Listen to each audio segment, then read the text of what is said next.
Tony D and Little Jones asleep on the couch, and this is a screenwriter's rant on Indy Jones' Dial of Destiny, aka Indy 5. The first official trailer has dropped, and we're going to analyze it. Smash like and subscribe. Thank you for smash liking and subscribing. Check out my books, links in the description. Comedy horror in South Jersey. It's the Pineys, books 1 through 10. Available at Amazon.com. Don't forget, Kindle Unlimited is free. So here, this perfectly represents, I think, Indiana Jones 5. Old man Harrison Ford crossing the street in the 70s in New York City. And I recognize that street because I'm old enough to remember when it kind of looked that way. I went to New York in the 70s when I was like 10. Not by myself, but I remember the pictures. I remember watching Saturday Night Live from that era. That looks like New York to me. Maybe it's L.A., but I'm pretty sure it's New York. Anyhow, is there anything wrong with this trailer? Not particularly. There's nothing really story-driven about it. It's a lot of shots of things and events, and it definitely confirms the time travel aspect, or it may just be a lot of flashbacks, but pretty sure the time travel thing's legit. John Rhys Davies back for another turn as his character. Harrison Ford, not really looking like Indy there, but kind of. They're promoting this for next summer, and they got literally one shot of the woman who allegedly is completely taking over this franchise. Okay, and here's the CGI of young Indy in disguise, and actors as Nazis and whatnot. So, yeah, they're trying to make this a tribute, but I don't think it's gonna work. Here's America. At some time, I'm going to guess, I don't know, maybe this is after at the end of World War II or sometime in the 50s. I'm not really sure. It seems to be a lot of different time periods, except for the modern era. Small favors, I suppose, but there's so many things in this. So many things. And doesn't seem to be much of a story. I mean, you got Harrison Ford riding a horse through a subway, and Dial of Destiny. That doesn't seem like a good title. Seems like a bad title. And then this is sort of the most we get out of this, where they confront the two of them, and he explains that this is my goddaughter. Okay, and then for some reason, Indy pulls out a whip inside and whips it around and says, "Everybody stand back." And then they all pull out guns. I don't know, man. I'm pretty sure they had guns when Indy was a teenager. So I'm pretty sure he made a really poor move here. But I think this was an attempt to recreate something out of the old Indy movie. And I was just on a podcast today talking about various movies and horror movies more particular. But one of the things I said was, when corporate entities take over franchises, the worlds naturally shrink. Because what happens is the corporate entities say, okay, we're going to do another Indiana Jones film. We want you to do the things you did in the successful Indiana Jones film. So, like, nobody from corporate would be insane enough to come into a meeting and say, hey, are you going to do another refrigerator stunt? Right? Because that is connected with the fourth movie, which didn't do so hot, and everybody hated that scene, right? From a creative standpoint, however, you could salvage that movie by doing it again in a different way. Now, I'd have to sit around and think about how exactly I could do that, but you could do it. But from a corporate standpoint, it makes no sense. That didn't make any money. So what they gravitate towards is the things that made money, the iconic things that Indiana Jones is known for. So this is why we get movies that are full of member berries, because they pick and choose all the iconic moments and then they say do them again, and they jam them in the movie. So this is one of those. It's not iconic, but it's based on an iconic moment from a previous movie, and that's why they're doing it, I think. And as you franchises continue, that world gets smaller and smaller, because then they duplicate it again if the franchise lasts long enough.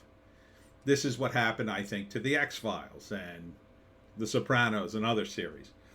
They keep repeating the same things, and as they keep repeating, less and less are successful, so they have less and less to work with, so they end up repeating the same things over and over again until the whole series collapses, and then they go, well, just end it, and we'll announce we're ending it, and then boom, it's gone.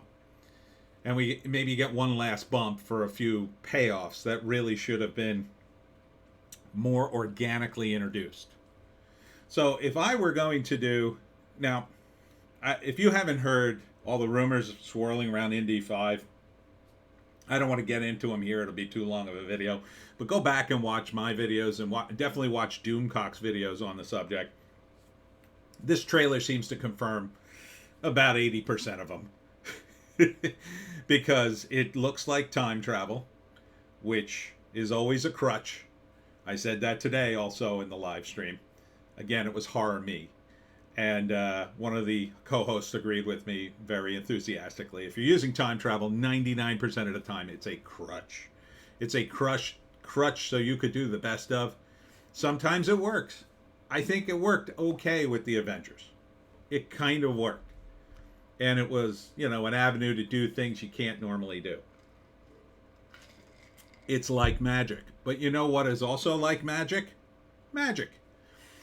So... You might as well do magic if you're going to do time travel, but that's another issue. The way I would approach Indy 5 would have been completely different. Number one, passing this off to Helena is a dumb move, because she doesn't look like anything like Harrison Ford, and it's highly unlikely that the fans will accept her as the new Indiana Jones. Now, you might jump, if you say 10% of the audience comes with you, maybe that's a lot. I don't know. Maybe that's enough to sustain a series and make a little bit of money. But ultimately, that's not going to happen. You could have done it with Shia LaBeouf. Would it have been successful? Probably not. No, because Shia LaBeouf would have his own version of Indiana Jones. And you'd really have to go into a pretty new direction. Shia LaBeouf's character was a greaser named Mutt. He was introduced in the fourth movie. I mean, the fourth movie isn't very good, but I liked his character. I liked that Indiana Jones had a son and he was a greaser. I think that could have been a fun sort of character, the new Indiana Jones, running around as a greaser in the 50s, solving mysteries. Could have been fun. But if you're going to bail the moment this thing doesn't hit box office, then... what can I tell you? You screwed up when you hired the screenwriters before. Ultimately, Indiana Jones is a pulp action hero. So there's only two things you can do. Two things you could do. The first thing is you continue the story with a character like Mutt or a character just like him. And you try to do it in an era where Pulp Fiction still was a thing. You can't really go to the 70s. That's the wrong place to go. The best thing you could have done is maybe wind it back to like the 50s and keep it there, and then launch your new Indiana Jones. Because you could still have a guy wearing a fedora, wearing a leather jacket. It would be a little long in the tooth, but you could still get away with it. You could still do very Pulp Fiction-y things, because even though it's the 50s, it's still close enough to the era of Pulp Fiction that you can kind of do the same sorts of stories. They'd be a little updated, but it's an era that a guy like Spielberg loves, for instance. He'd be loving life directing something like that. How to explain Harrison Ford's very old age? Well, you couldn't do it. The other option, the most obvious one, would be to recast Indiana Jones and just do another Indiana Jones. And Indiana Jones is always in his 30s. It's always World War II, or just before World War II, or just after. And you just keep it locked in place. You keep the character static so you can do these iconic, world traveling adventures with a guy who's an archaeologist who finds things. Otherwise, you can't really do it. Does anybody think for a second? I mean, I don't know what they're smoking in Hollywood that they think for a second the woman from Fleabag is going to replace Harrison Ford as Indiana Jones. Whatever you're smoking, I don't want a taste of that. That has to be brain damagingly good weed. You cannot replace Harrison Ford with a woman. A, no offense, ladies. And number two, even if you could, the fans wouldn't accept it because it's not Indiana Jones. Fans don't like new things. They want the same thing. That's why Indiana Jones is popular. It was popular because Indiana Jones. It wasn't popular because you told the audience it was popular. If you could tell the audience what was popular, then you wouldn't have to produce anything. You could produce a blank wall and say, that's popular, watch it. Everybody's watching a blank wall, I can't wait. No. It was popular because they hit upon a thing at a time when everybody wanted to see it. I know that sounds obvious, but it's true. The 80s was a particular time. And in that particular time, there were enough people who remembered pulp action stuff. Some people were alive during that pulp action era. The rest of us sort of remembered it, kind of had seen it, heard about it. So when they came out in the 80s with this stuff, it was a hot commodity. It was like, oh, that's kind of cool. It's kind of a retro thing, but I'm into it. Now, what are you doing? This isn't 70s, which, by the way, was 50 years ago. If you've been keeping score, 50 years ago. In the 80s, this kind of stuff was only about 40 years ago. Maybe 50 if you go back to World War II. Okay, say 50 for the sake of argument. If you wanted to do this right, okay, make it all take place in the 70s. And you'd have to do it in a vein of entertainment that was popular in the 70s. This ain't it. What was popular in the 70s, well, that was blaxploitation films. That's not here. You could say feminist movies, but they weren't all that popular back then. What was popular back then was like Serpico, The Godfather, gritty action movies. This ain't gritty. You can't make Indiana Jones and make him gritty. I mean, I guess you could.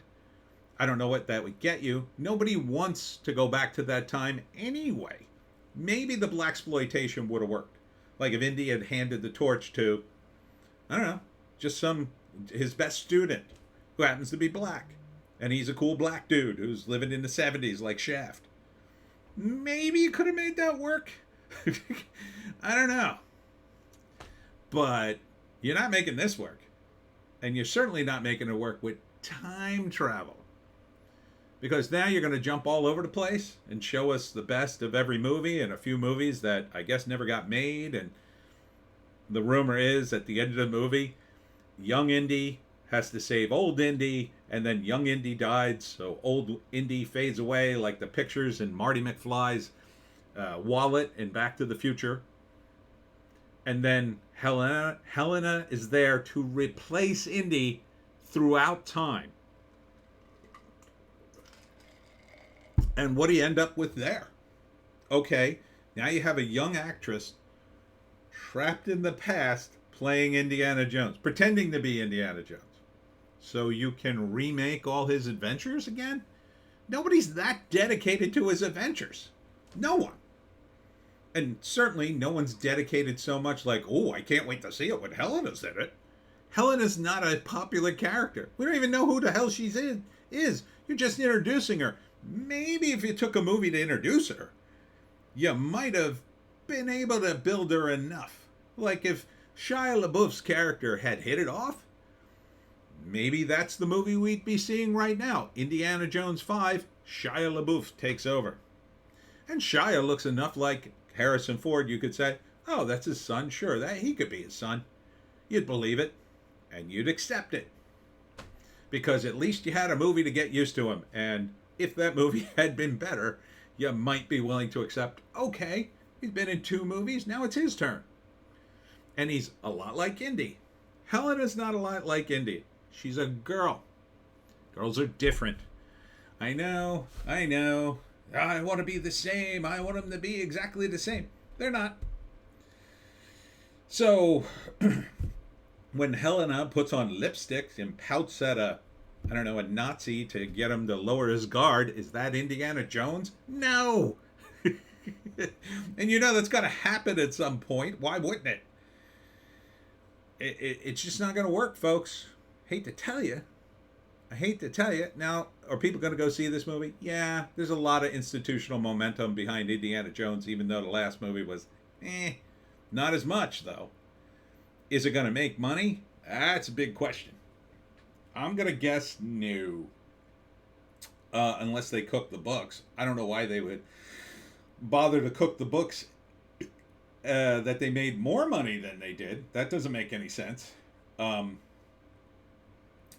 maybe in the worldwide audiences, there'll be more of a market for this because they can't make movies this big in other countries.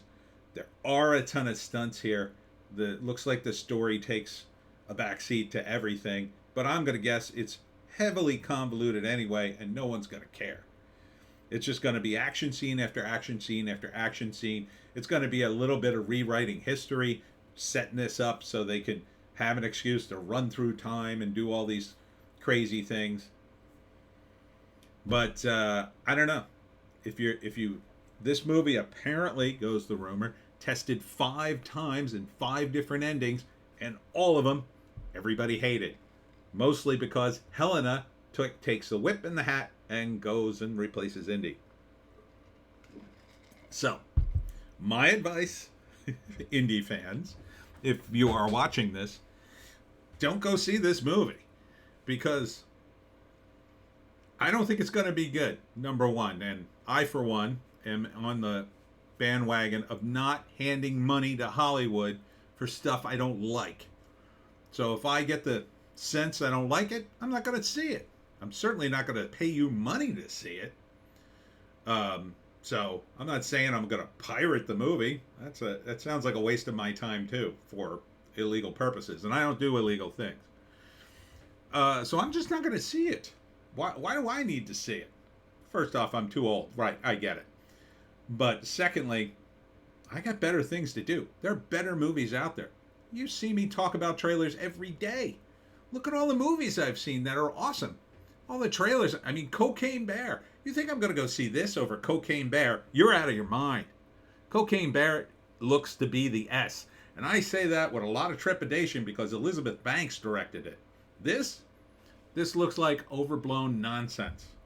And every bit of buzz coming out about this thing is not good. Not good at all. I think Harrison Ford, you know, I liked him for a lot of years. And I don't know. I guess he wants money. But you can see this thing, I guess, in June 30th. I'd advise you not to see it. Only because, do you want Hollywood to keep making movies like this? Is this the way you wanted to see Indy go? Replaced by some feminist icon from another TV show that's going to do things that, you know, aren't very Indiana Jones related? Is that the way you want to see Indy go out? I mean, if that's the way you want to see him go out, if you're one of those, I don't know, feminists who have been dying to see men get their comeuppance, I guess you gotta go. But I don't even like the title of this thing. The Dial of Destiny? Dial of Destiny. What the hell is that? Yeah, nah. I'm not digging it. Anyhow, that's it for me. And I totally admit I'm biased. Tony D and Little Joan sleep on the couch. Thanks for tuning in. What's going on? I'm doing Krampus on Saturday in Asbury Park. So fingers crossed it's going to be another nice day. I think so. It hasn't been too bad. So that's out on the street. So look for me. Hope to see you there. And we'll see you, in the next one. But before I go, let me just pimp out for my friend here, Robert Bartley, who gave me a great review. And I promised I'd talk about his book today, The Gray File, over at Amazon. Check out his book as well. And we'll see you in the next one.